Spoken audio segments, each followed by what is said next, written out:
राष्ट्रवादीचे फायरब्रँड आमदार आणि प्रवक्ते अमोल मिटकरजी आपल्यासोबत आहे। अमोलजी, आज पुन्हा एकदा रोहित पवार यांनी अजित पवार यांच्यावर आरोप केलेला आहे। जेव्हा शरद पवार उमेदवार देत होते त्यावेळेस अजित पवार अपक्ष उमेदवार देत होते असा त्यांनी आरोप केला। कसं बघता त्यांच्या आरोपाकडे? हे बघा, त्या व्यक्तीचा राजकीय जन्म 2019ला झाला आहे। 2019 पूर्वी ते बालमित्र मंडळाच्या अध्यक्षाचं नाव कुणालाही माहीत नव्हतं। उलट त्या मतदारसंघामध्ये जामखेड कर्जतमध्ये अजितदादांच्या पायाच्या कृपेमुळे सदर व्यक्ती निवडून आली। इतकंच काय तर अजितदादांकडे वारंवार दादा मला सभा द्या, मला सभा पाहिजे, तुम्ही आल्याशिवाय मी निवडून येऊ शकत नाही। आणि तुम्ही तरी जयंत पाटील साहेबांनी म्हटलंही होतं का अख्खा महाराष्ट्र का एकाच मतदारसंघात येऊन पडला का, आम्हाला बाकीच्या ठिकाणी पण प्रचार प्रसार करायचा। तर ती निवडणूक प्रतिष्ठेची करून दादांच्या पायी लोटांगण घेऊन कोण निवडून आलं, योगदान काय? उलट त्या व्यक्तीपेक्षा तर आमचे योगदान गोरगरीब पोरांचे जास्त आहेत पक्षाकरता। त्याच्यामुळे 50 आमदारांचा 52 आमदारांचा जो पाठिंबा दादांना आहे, जे आमदार निवडून आले, यामध्ये सदर व्यक्तीचं कवळीचंही योगदान नाही। आणि ज्या व्यक्तीचं पक्षासाठी स्वतः निवडून येण्याची क्वालिटी नसताना स्वतःसाठी योगदान नसेल, त्या व्यक्तींनी असं अकलेचे दिवे लावू नये, स्वतःची कुवत ओळखावी, मग बोलावं दादांवर आरोप करायला आपण एवढे मोठे लागून नाही गेलो। काल तुम्ही योगेंद्र पवारबद्दल बोलले होते, त्यानंतर जितेंद्र आव्हाड यांनी तुमच्यावर टीका केलेली आहे। ज्यांची पगार 50,000 त्यांनी योगेंद्र पवार यांच्यावर बोलू नये असं जितेंद्र आव्हाड म्हणतात। कसं बघता त्यांच्या याच्यावर? नाही, आता ते मंत्री नाहीत म्हणजे ते पण आमदार आहेत, मी पण आमदार आहे। आमदाराला 50,000 रुपये पगार नसतो हे त्यांना चांगल्या पद्धतीने माहीत आहे। माझा पगार, माझी लायकी, माझी गरिबी, माझी अवकात हे काढण्याचा त्यांना काही अधिकार नाही। मला 50,000 रुपये महिना माझा मालक देतो, माझा दादा देतो, माझा नेता देतो, ते त्यांचं काय। मी तर गृहनिर्माणचं काम घेऊन आलो तर यांच्या एजंटनी मला पैसे मागितले होते। दादांच्याकडं तरी तशी ती म्हणजे सिस्टीम नाही आहे की माझ्याकडं काम असेल तर 2 पैसे टेबल खालून द्या मग तुमची कामं कोट्यवधीची होतील। ते गृहनिर्माण खात्याच्या वेळी अनेक यांच्या एजंटचा सुळसुळाट होता त्यांच्या बंगल्यामध्ये। माझा पगार काढणाऱ्यांनी, ठीक आहे माझा बाप गरीब होता, मी गरीब घरातला आहे, मी दुसऱ्याकडे शेण काढणारा माणूस आहे, आज मी या ठिकाणी आहे, मला 50,000 पगार असो का 50 लाख असो, त्यांनी स्वतः काय काय भ्रष्टाचाराचे गबाळ करून ठेवलेत ते स्वतः बघावं ना। बाकीच्या आमच्यासारख्या छोट्या माणसांवर बोलू पण नाही त्यांनी। आम्ही जर बोललो तर मग परत काय बाबा एवढ्या मोठ्या व्यक्तीवर बोललात। शेवटी दादांवर जो बोलला तो किती मोठा असला तरी आम्ही आमच्या पद्धतीने त्याला उत्तर विटेला उत्तर दगडानच देऊ। नक्कीच जितेंद्र आव्हाड महाविकास आघाडीच्या सरकारमध्ये गृहनिर्माण मंत्रीपद त्यांच्या एजंटने तुमच्याकडे पैशाची मागणी केली अशी काही तक्रार तुम्ही पक्षाध्यक्षाकडे केली होती का त्यावेळेस? कसं करणार मी तक्रार, कशी करणार? शेवटी ते पक्षात होते, पक्षाचे नेते होते, त्यात त्यांची दहशत होती पक्षामध्ये। म्हणजे त्यांनी असे डोळे वटारले, त्यांचे असे घारे डोळे वटारले तरी आम्हाला घाबरायचो आम्ही लहान, कारण आम्ही गरीब घरातली पोरं ना। आम्ही अगदी त्यांच्या बंगल्यावर कधी आलो तर घाबरत यायचो, साहेब भेटतात का? साहेब भेटायचे नाही, 2-3 अँटी चेंबर होते। एक प्रकरण होतं आमच्याकडचं गृहनिर्माण विभागाचं। आता वेळ पडला म्हणून बोलतोय, पण त्यांचे 2-3 एजंट आहेत, ते सांगायचे का करून देतात ना साहेब काम। आता साहेब घेत नसतील पण साहेबाचे एजंट तर घेत असतील। शेवटी साहेबांच्या मतदारसंघामध्ये अनेक हे घ्यायला लागतातच, पैसे लागतच असतात। त्याच्यामुळं आमच्याकडे तेवढी कॅपॅसिटी नव्हती, त्याच्यामुळे ते कोणासोबत बोलावं, कारण पवार साहेबाजवळच तक्रार करायची होती ना, बाकी हे कोणाला ऐकत नाही। पण साहेबांकडे तक्रार करणं म्हणजे आम्ही लहान तोंडी मोठा घास घेणं आहे।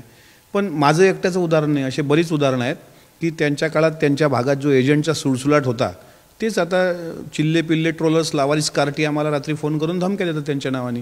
करमुसेला तुम्ही मारू शकता, आमच्यासारख्यालाही मारू शकता, पण आम्ही जे सत्य बोलतो ते सत्यच आहे। आमचा पगार काढा, आमची अवकात काढा, आम्हाच्यावर हल्ले करा, तुमच्या 2 पैशाच्या टप्परछाप गुंडांकडून आम्हाला धमक्या द्या, पण आम्ही भीक घालणारी माणसं नाहीत।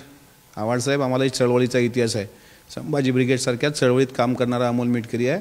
त्याच्यामुळे तुमचे जे दहशतवादी गुंडे आहेत ते आम्हाला धाक दाखवायला करू नका। दादांवर जर बोललं कोणी थोबाड रंगवल्याशिवाय आम्ही सोडणार नाही। शरदचंद्र पवार गटातील जयंत पाटील हे भाजपात जाणार अशी चर्चा चालू आहे, कसं बघता या चर्चेकडे? ह्या चर्चा आहेत, चर्चेला त्यांनी स्वतः पत्रकार परिषद घेऊन पूर्णविराम देण्याचा प्रयत्न केला, मात्र चर्चा अजूनही कायम आहेत। शेवटी अशोकराव चव्हाण साहेब येतील अशी चर्चा होती, त्यावेळेस पत्रकार मला विचारत होते, मी त्यावेळेस प्रवक्ता होतो आणि मी प्रवक्ताच आहे। काल आव्हाडसाहेब म्हणाले की मुख्य प्रवक्त्यावरून त्याची हकालपट्टी झाली। आमच्याकडं नवाब मलिक साहेब गेले तेव्हापासून पद खालीच होतं आणि प्रवक्ते आम्ही 14 प्रवक्ते आहोत। त्यात उमेश पाटील यांना इथे ते मुंबईत असतात म्हणून त्यांना मुख्य प्रवक्ता केलं, आणि प्रवक्ते असलो नसलो तरी आम्ही तुमच्या मीडियाशी बोलत असतो।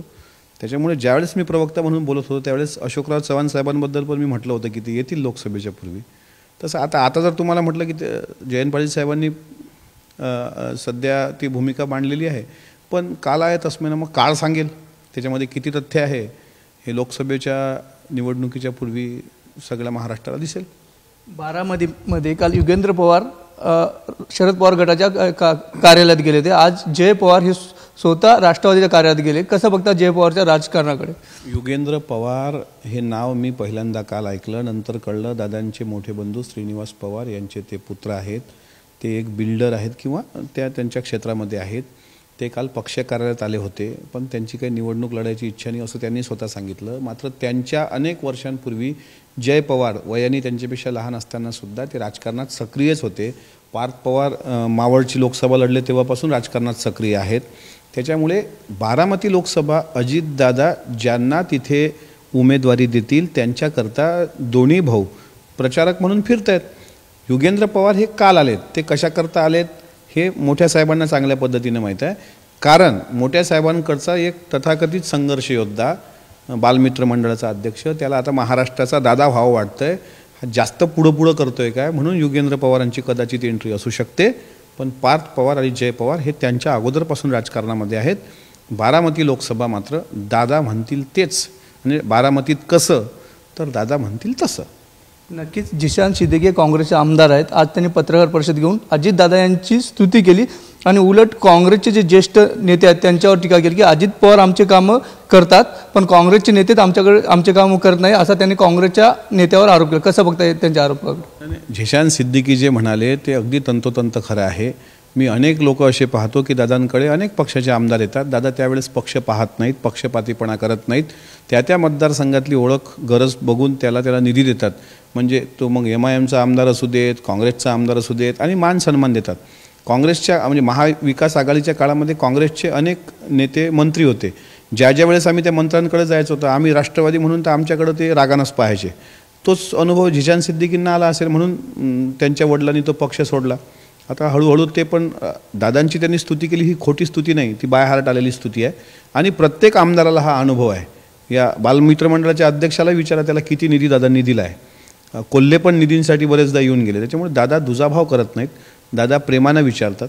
त्याच्यामुळे जिशान सिद्दीकींची घेतलेली पत्रकार परिषद ही प्रत्येक काँग्रेसच्या आमदाराच्या मनातली भावना आहे आणि या भावनेच्या आधारावरच आगामी काळात तुम्हाला काँग्रेसचा महाभूकंप दिसेल, ज्यातले जिशान सिद्दीकींसारखे अनेक आमदार, मी नाव सांगू शकतो पण मी नाव सांगणार नाही, ते तुम्हाला अजितदादाच्या नेतृत्वात लवकरच राष्ट्रवादी पक्षात दिसतील. किती आमदार राष्ट्रवादीच्या संपर्कात आहेत काँग्रेसचे? मी तुम्हाला सांगतोय की साधारण 5 ते 7चा आकडा काँग्रेसचा आहे आणि साहेबांच्या गटामधले 5 आमदार भेटून गेलेत, संपर्कात आहेत. तुम्ही बघा तर, मजा तर बघा.